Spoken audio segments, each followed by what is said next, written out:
All right, so thanks again, everybody, for being here. We might have people pop in throughout the meeting, and that's okay. So my name is Tyler. I'm the study abroad advisor here at the main campus in St. Louis.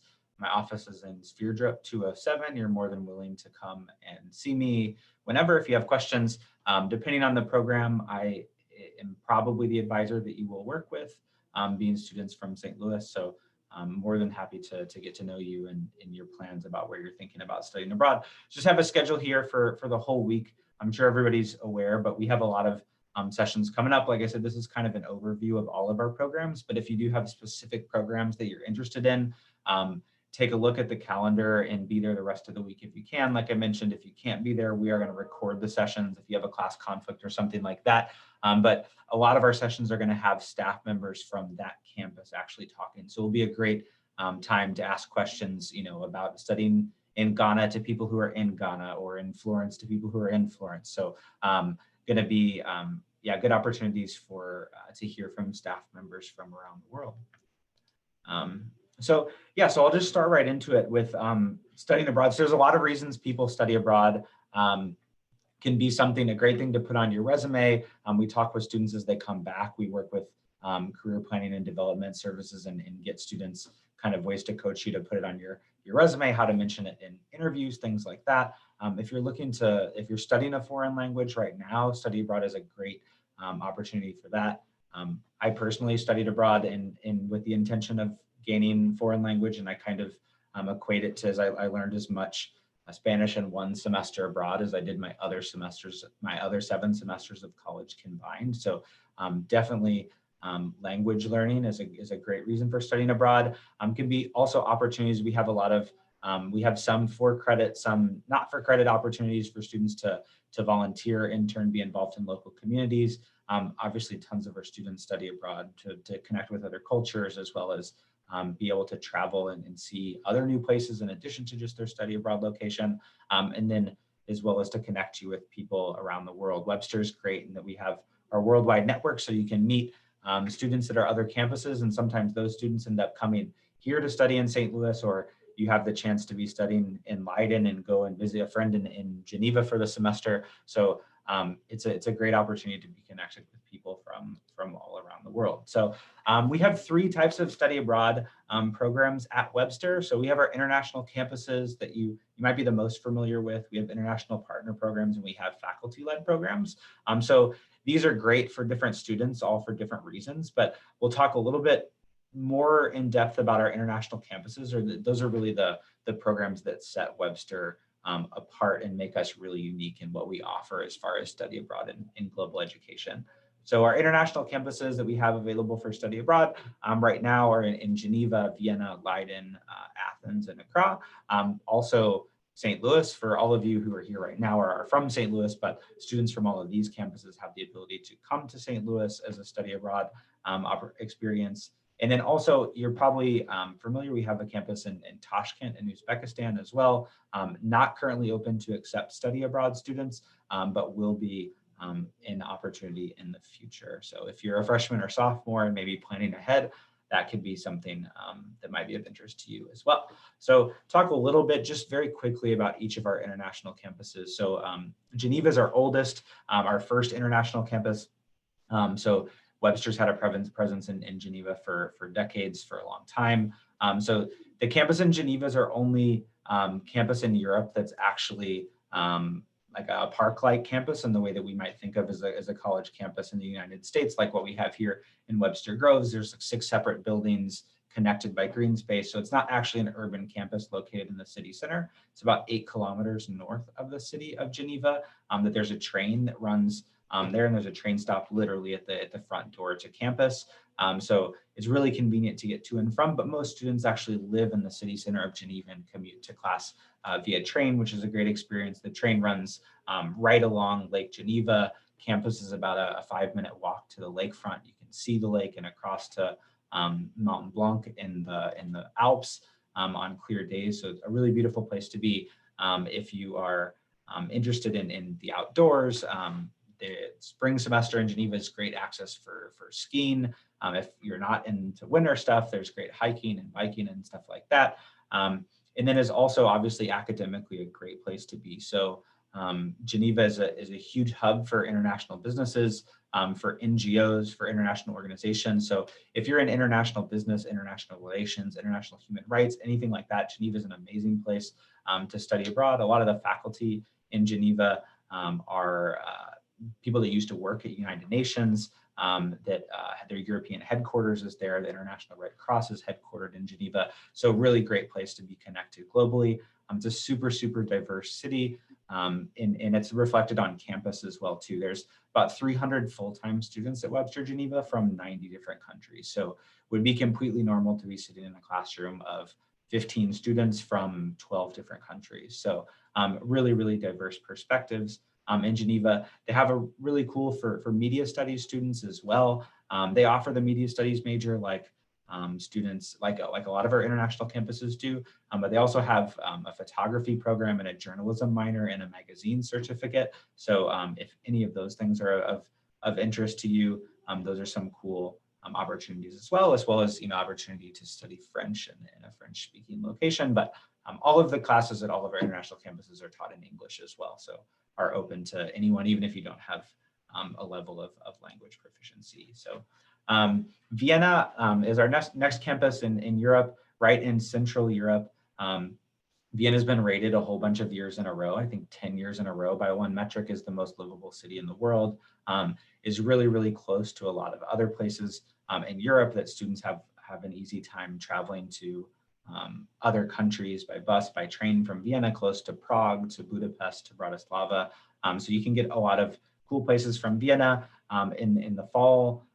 Christmas markets towards the end of the fall semester are Viennese and Austrian and really Central European tradition. That's a really cool thing to be there for. If you go in the spring semester, you come at the tail end of Viennese ball season where there's these red carpet sort of events of that kind of makes you feel like you're going to the Oscars or some fancy award show, but Webster students get access to tickets to those events are open to the public. So that's really cool experience.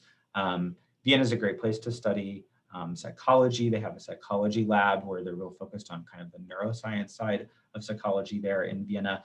They also do some special programming for music students and for art students in the summer. For students studying German.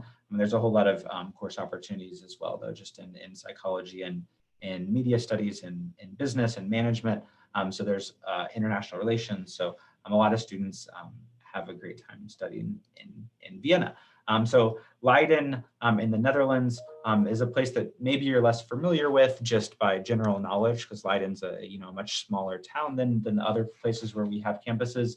But it's actually only about 40 minutes from Amsterdam by train. And the airport is actually located like between Amsterdam Central and Leiden Central. So it actually only takes like 20, 25 minutes on the train to get to Amsterdam Airport. So you're really well connected. You're kind of in a small town, and it's definitely a university town too. In addition to Webster, the largest university in the Netherlands is located in Leiden. So there's students and young people everywhere, which means vibrant cultural scene, a lot of things going on, but also that it's cheaper than being in a major city, as a lot of things have to cater to students and student budgets. So is good to be able to eat, plenty of places, reasonably priced and have a lot of free things to do. But it's definitely like what you picture here in the pictures when you kind of think of Amsterdam, maybe as like the tall, skinny buildings and cobblestone streets with bridges over canals and everybody riding bikes and tulips. That's exactly what Leiden is. So kind of a picture book of what you think probably when you picture the Netherlands. So a really cool place to study abroad as well for students. Then we have our last campus in Europe is in Athens in Greece. It's our newest campus in Europe. So if you're into Greek history, architecture, politics, mythology, archaeology, anything like that, it's really exactly what you picture about being in Athens. So the campus is just a couple blocks from Syntagma Square, where the Greek Parliament is, where they do the changing of the guard. So kind of like right in the touristic center almost of Athens. There's a rooftop terrace that looks out over the Acropolis. You're right on the edge of the Plaka district, the most historic neighborhood in all of Athens. So everything that you picture, all of the main sites in Athens are like walking distance right there from campus. So a really amazing place to be based. You can also get the metro down to the port to where you can take ferries to Greek islands and things like that. The program in Athens offers some unique opportunities that they have some excursions built into the program. So students travel a lot around Greece to different sites, get to visit archaeological sites and that sort of thing within Athens, and then as well as outside of the city and other parts of Greece. And then they offer some really unique experiential courses too, to where you can take classes that get like GCP credit in Athens, like you can at all of our other campuses, but they have some courses that are specifically focused on Greek history, culture, and that sort of thing. So you get to travel and actually see these sites that you're learning about in class as a part of the class. So really cool experiential education opportunities. They also have a community service learning course where you can get academic credit for volunteering at a refugee center in Athens or at a sea turtle rescue center in Athens. So some really cool opportunities kind of outside of the classroom to extend your learning, but also while earning academic credit. And then our last international campus that's not in Europe, obviously in West Africa, is in Accra in Ghana, which is Accra's the largest city and capital of Ghana. It's right kind of central as far as east to west in the country, but right on the coast.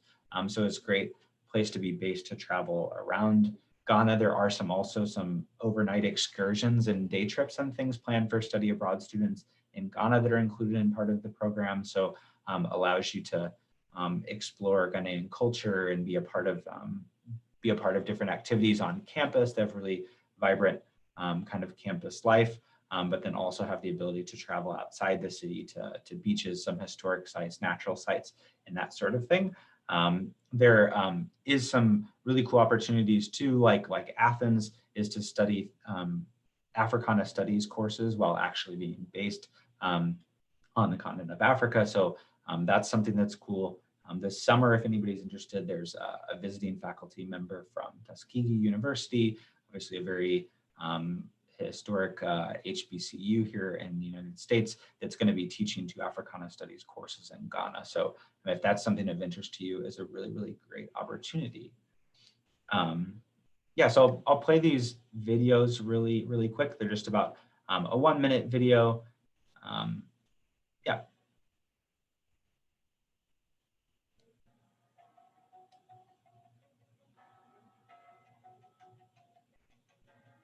I grew up in a very small town in Missouri, and studying abroad at Webster was really my first opportunity to travel abroad. And especially given the time that you're able to go over there, either it's a term or semester, I mean, there's no time in your life where you'll be able to do that again. And relatively affordable with the World Traveler Program and, the study abroad scholarships, like I knew that I had to do it then or I would never do it. And especially after you get out of college, there aren't really times, there's not really a 6-month period where you can just go abroad. So that's really why I traveled abroad, and I would do it again 1,000 times over.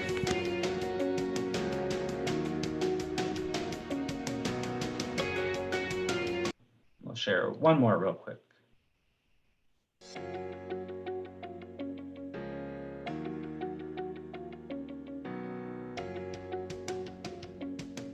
Coming into college as an international relations major, I always knew that I have to study abroad or do an internship, but I just didn't know where. And on my hunt to find a program, I stumbled upon the Webster Geneva program, and I was drawn to this for many reasons. As an international relations major, the atmosphere of Geneva, being where the headquarters of the UN is, the WTO, other IGOs and NGOs, it was just such a cool place to be. The school was so small with a large international focus. The students, the faculty were so interesting to learn from. The professors came from all over the world with such a diverse range of jobs, and they were so interesting to learn from. And lastly, the location of Geneva in Europe is so centrally located that I was able to do so much traveling, not only in Switzerland on the ski trip, which was amazing. I was also able to go to other countries such as Spain, Portugal, Greece, the Netherlands. It was just such a life-changing experience, and I can't wait to go back.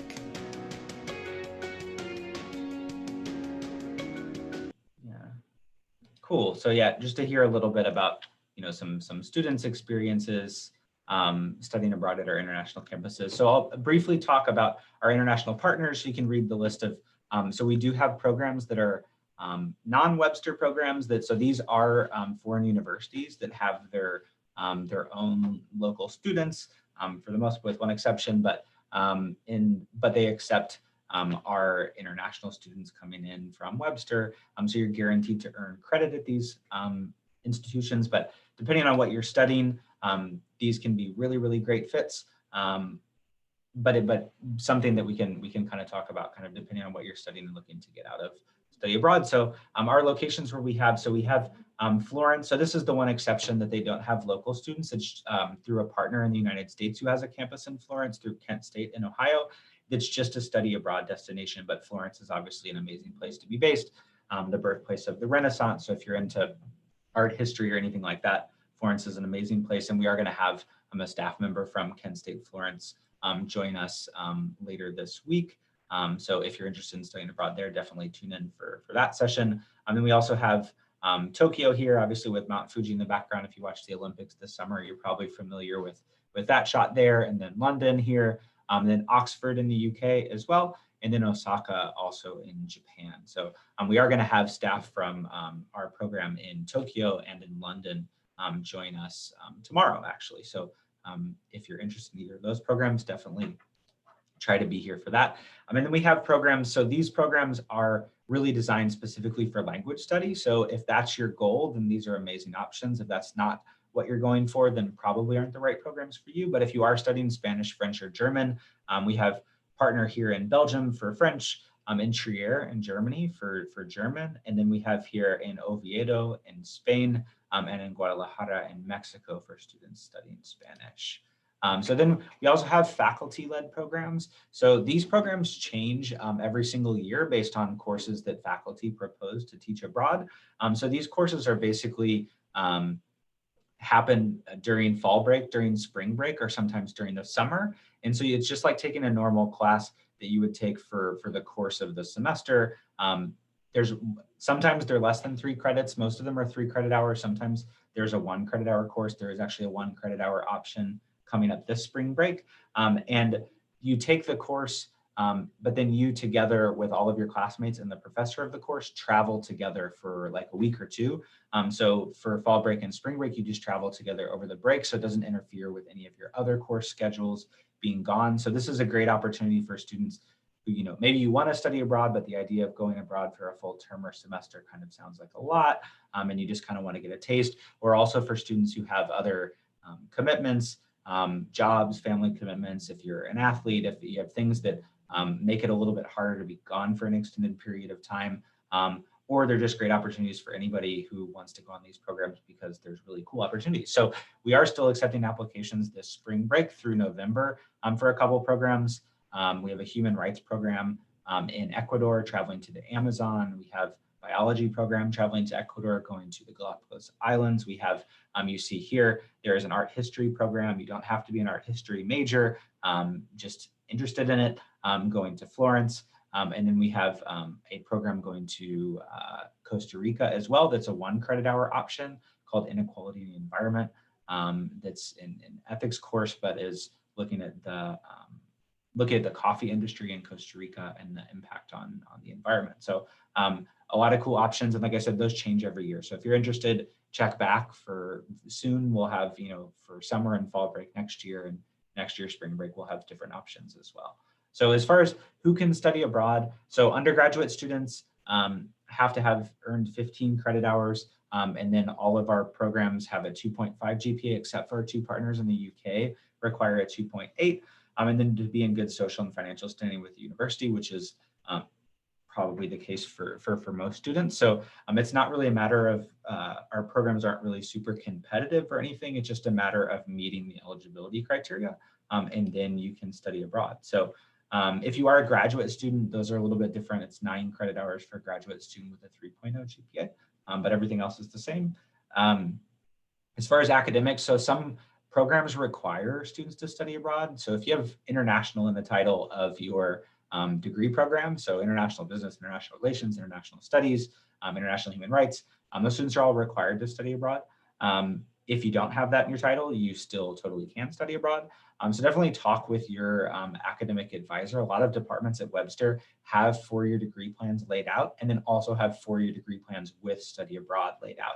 So depending on your major, they might tell you, oh, if you're going to be gone for a semester, it's best to study abroad the spring semester of your sophomore year, or the fall semester of your junior year, depending on the sequencing of the courses you have to take within your major. So if you're interested, definitely talk to your academic advisor about that. If your major is offered abroad, that's great. You can take courses for your major abroad. All of Webster's international campuses use the same course catalog. So Business 3150 in Vienna is Business 3150 in St. Louis. It's all the same. If you go to our international partners, it's a little bit different, but we can work that out as well.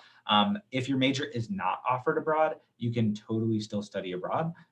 So all of Webster's international campuses have GCP requirements. So if you're a freshman or sophomore right now and thinking about studying abroad in the future, my biggest advice academically is to not finish all of your GCP courses right off the bat, because those are courses regardless of your major that you can take abroad. So even if you're not taking courses for your major, you're working towards completing your degree by taking courses that you're going to have to take to graduate. So that's one way to plan academically for study abroad. So financial aid too. If you go abroad during the academic year, meaning during the fall or spring semester, whether it's for a spring break program, a fall break program, a fall semester, or a term program, you retain all of your institutional, federal, and state aid. So your financial aid, as well as the scholarships that you receive from Webster, is all the same. You continue to pay tuition the same way you always do. Summer is a little bit different. In that summer you pay per credit hour tuition. If you're taking classes in the summer, it works the same, but if you haven't taken classes in the summer, it's a little bit different. The only funds that students don't have access to abroad is work-study funds. So if you do have a job on campus here, that is money. You can't work on campus and earn those work-study funds while you're abroad. But other than that, all of your financial aid, your scholarships remain the same while you're abroad.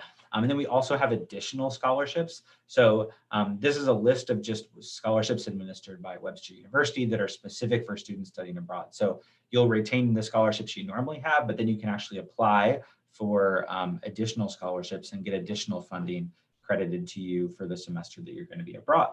So there is plenty of money to go around.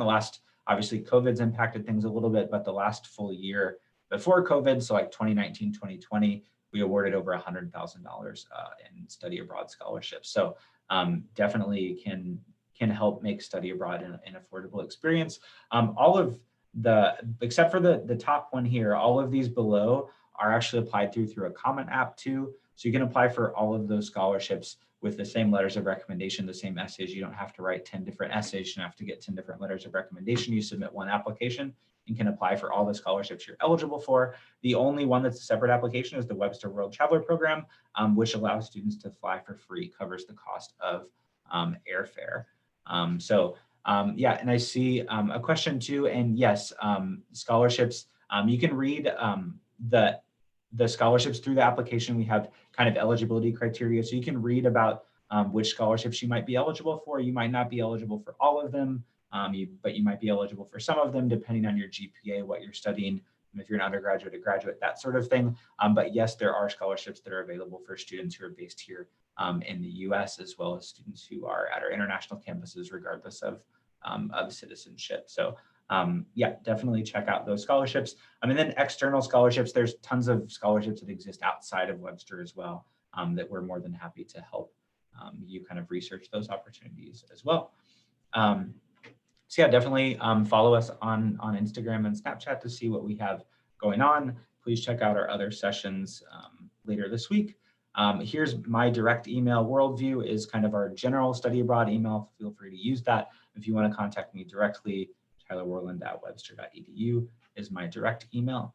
Yeah, I'm going to go ahead and stop recording here.